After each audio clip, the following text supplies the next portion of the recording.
ಸಭಾಂಗಣದಲ್ಲಿ 3ನೇ ಸಭೆ, ಕರ್ನಾಟಕದ ತಂಬಾಕು ಬೆಳೆಗಾರರ 3ನೇ ಸಭೆಯಲ್ಲಿ ಸಭೆ ಕರೆದಿದ್ದಂಥದ್ದು.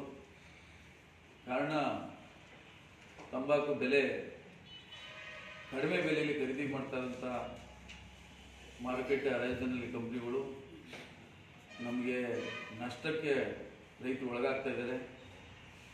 ಇವತ್ತು ವಿಶ್ವ ಮಾರುಕಟ್ಟೆಯಲ್ಲಿ ಹೆಚ್ಚು ಬೇಡಿಕೆ ಇರುವಂಥ ನಮ್ಮ ತಂಬಾಕಿಗೆ ಉತ್ತಮ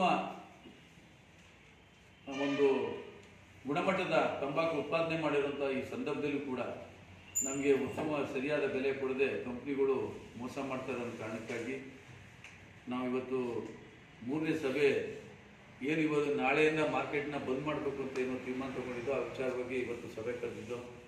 ಆದರೆ ಇಲ್ಲಿ ಎಲ್ಲ ರೈತ ಮತ್ತು ತಂಬಾಕು ಬೆಳೆಗಾರರು ಮುಖಂಡರುಗಳು ಸಭೆ ಸೇರಿ ಮಾರುಕಟ್ಟೆಯ ಈಗಿನ 3-4 ದಿವಸಗಳಿಂದ ನಡೀತಾ ಇರುವಂಥ ಮಾರುಕಟ್ಟೆಯಲ್ಲಿ ಸ್ವಲ್ಪ ಮಟ್ಟಿಗೆ ಸುಧಾರಣೆಯನ್ನು ಕಂಡಿರೋಂಥ ಕಾರಣಕ್ಕಾಗಿ ಮಾರುಕಟ್ಟೆಯನ್ನು ಬಂದ್ಗೊಳಿಸಿದ್ರೆ ರೈತರಿಗೆಲ್ಲ ಒಂದು ಕಡೆ ತೊಂದರೆ ಆಗ್ಬೋದು ಅನ್ನೋ ಒಂದು ಅಭಿಪ್ರಾಯನ ವ್ಯಕ್ತಪಡಿಸಿದ್ರು.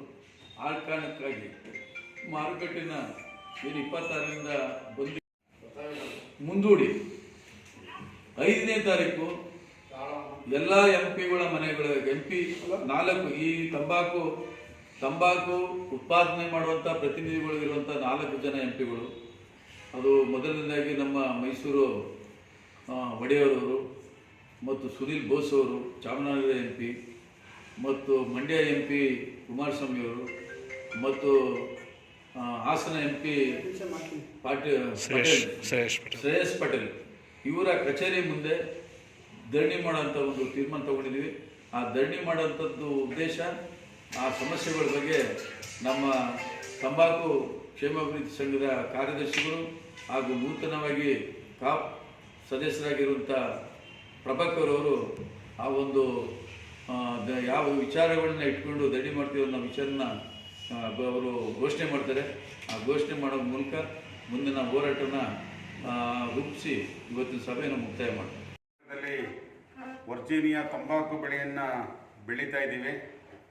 ಈ ಬೆಳೆ ನಿಯಂತ್ರಣದಲ್ಲಿ ನಮಗೆ 100 ಮಿಲಿಯನ್ಗಿಂತ ಕಡಿಮೆ ನಾವು ಉತ್ತಮವಾದ ಕ್ವಾಲಿಟಿ ಸೊಪ್ಪನ್ನು ಬೆಳೆದಿದ್ರೂ ನಮಗೆ ಖರೀದಿದಾರರು ಉತ್ತಮ ಬೆಲೆ ನೀಡ್ತಾ ಇಲ್ಲ. ಒಂದನೇದು.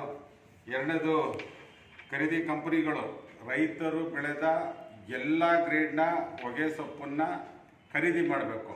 ಹೈ ಗ್ರೇಡ್ ಒಂದೇ ಅಲ್ಲ, ಮೀಡಿಯಮ್ಮು, ಲೋ ಗ್ರೇಡ್ ನಾವು ಯಾವ್ದು ಬೆಳಿತೀವಿ ಅದನ್ನೆಲ್ಲ ಖರೀದಿ ಮಾಡಬೇಕು ಅಂತೇಳಿ ಎರಡನೇದು. ಮೂರನೇದು, ಬೆಳೆ ನಿಯಂತ್ರಣ. ನಮಗೆ 100 ಮಿಲಿಯನ್ನು ಹೊಗೆ ಸೊಪ್ಪು ಬೆಳೆಯೋದಕ್ಕೆ ಕಾರಟದಾರರು ಸೇರಿ ನಮಗೆ ಆದೇಶ ಇದೆ. ಆದರೆ ನಾವು 85, 90, 75 ಮಿಲಿಯನ್ನೇ ನಾವು 5-7-8 ವರ್ಷದಿಂದ ಹೊಗೆ ಸೊಪ್ಪನ್ನು ಬೆಳೀತಾ ಇದ್ದೀವಿ. ಆದರೆ ಪಕ್ಕದ ರಾಜ್ಯವಾದಂಥ ಆಂಧ್ರ ಮತ್ತು ತೆಲಂಗಾಣದಲ್ಲಿ 145 ಮಿಲಿಯನ್ ಹೊಗೆ ಸೊಪ್ಪನ್ನು ಬೆಳೆಯೋದಕ್ಕೆ ಮಂಡಳಿ ಆದೇಶ ನೀಡಿದ್ರೂ ಸಹ 4-5 ವರ್ಷಗಳಿಂದನೂ 85ರಿಂದ 90 ಮಿಲಿಯನ್ ಹೊಗೆ ಸೊಪ್ಪನ್ನು ಹೆಚ್ಚುವರಿಯಾಗಿ ಬೆಳೀತಾ ಇದ್ದಾರೆ. ಈ ಬೆಳೆ ನಿಯಂತ್ರಣ ಖಂಡಿತವಾಗಿ ಆಗಲೇಬೇಕು. ಜೊತೆಗೆ 4ನೇದು, ತಂಬಾಕು ಮಂಡಳಿಲಿ ಎಲ್ಲ ಕಂಪ್ನಿದಾರರು ಏನು ಇನ್ವಾಯ್ಸನ್ನು ಕೊಟ್ಟಿರ್ತಾರೆ, ಪ್ರತಿಯೊಬ್ಬ ಕಂಪ್ನಿದಾರನು ಭಾಗವಹಿಸಿ ಪ್ರತಿನಿತ್ಯ ಮಾರುಕಟ್ಟೆಯಲ್ಲಿ ಇದು ತಂಬಾಕನ್ನು ಖರೀದಿ ಮಾಡಬೇಕು. 5ನೇದು, ಏನು ನಾವು ಬೆಳೆದಂಥ ತಂಬಾಕಿನಲ್ಲಿ ಹುಡಿ ಏನು ಬರ್ತದೆ ಅದನ್ನು ಮಾರುಕಟ್ಟೆಯಲ್ಲೇ ಮಾರಾಟ ಮಾಡಬೇಕು.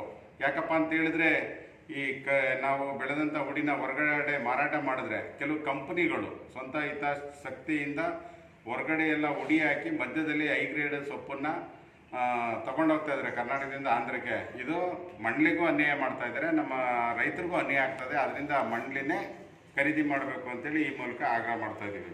ಜೊತೆಗೆ ನಮ್ಮ ಭಾರತ ದೇಶದಲ್ಲಿ ಬಹು ಮುಖ್ಯವಾದಂಥದ್ದು ಹೈನುಗಾರಿಕೆ ಮತ್ತು ಮೀನುಗಾರಿಕೆ. ಹೈನುಗಾರಿಕೆನ ಅವಲಂಬಿಸಿದಂಥ ನಮ್ಮ ರೈತರು 80% ಇವತ್ತು ಹೈನುಗಾರಿಕೆನ ನಾವು ಅವಲಂಬಿಸಿದ್ದೀವಿ.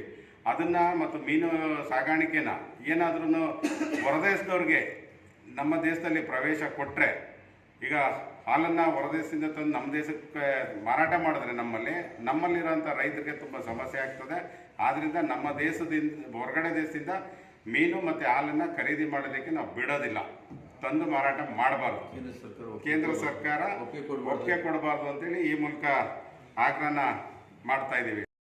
100 ಮಿಲಿಯನ್ ಹೊಗೆ ಸೊಪ್ಪಿನ ಒಳಗಡೆ ಬೆಳೀತಾ ಇದ್ದೀವಿ.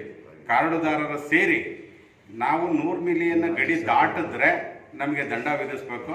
ನಾವು 100 ಮಿಲಿಯನ್ ಒಳಗಡೆ ಕಾರಡುದಾರರು ಸೇರಿ ಬೆಳೆಯೋದ್ರಿಂದ ಯಾವುದೇ ಥರಕ್ಕೂ ನಮಗೆ ದಂಡನ ವಿಧಿಸಬಾರ್ದು ಅಂತ ಈ ಮೂಲಕ ಮನವಿ ಮಾಡ್ತೀವಿ.